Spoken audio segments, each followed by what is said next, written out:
So you've gone through a spiritual awakening and that door has been opened, but the question is, will you enter it?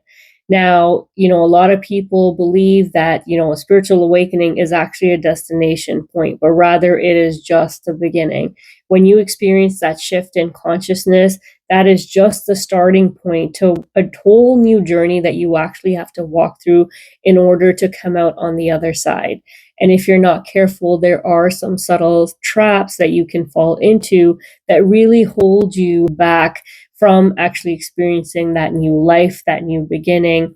So this video is actually dedicated to talking about 3 definite patterns that you need to watch out for on your journey so that you are not falling back into your old state of consciousness and, really robbing yourself that experience of really moving to that next new life that's really waiting for you.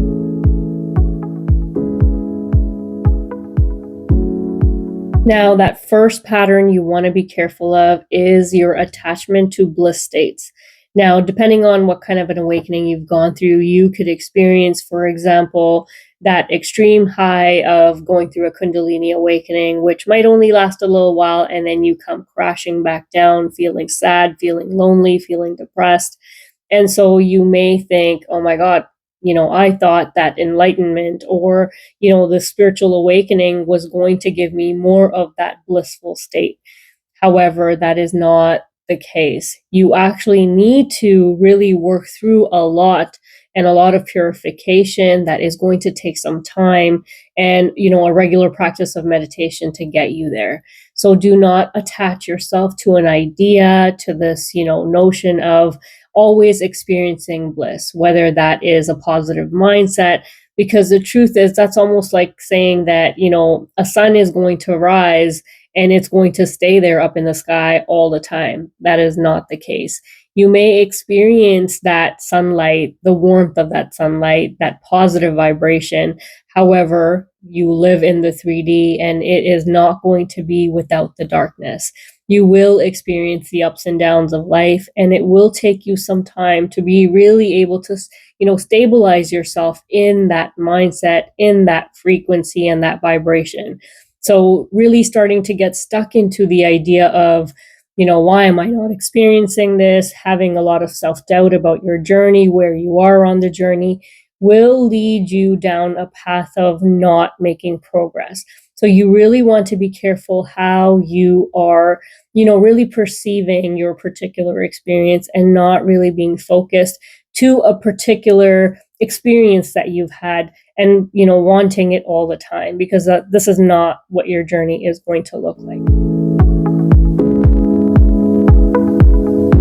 Second pattern you really want to be careful of on your spiritual journey and after your awakening is that phase of isolation can last a very long time and actually make you feel like you need to actually operate from that phase all the time, because now that you're spiritual, it must mean that you need to be disconnected from the world because you can't connect with other people, and that is not the truth.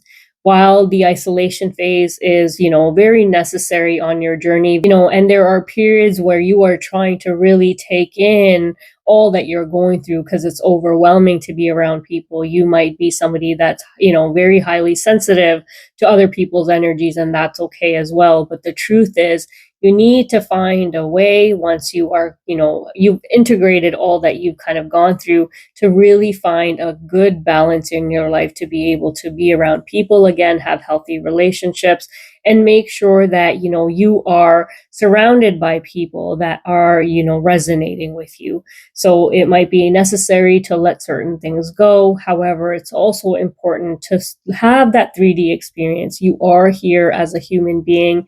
And to be a spiritual being does not mean that you are completely isolated all the time.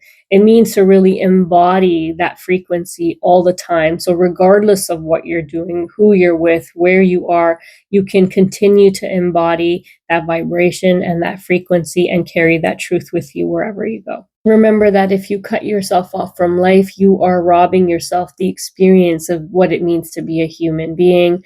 And also, you can't grow on your own. You are going to need experiences by other people in your life to really expand on your journey and in your lifetime. So make sure that you are able to leave that isolation phase behind and move forward to integrate yourself back into society, back into the right groups of people and friends and family, because that's really important on this journey.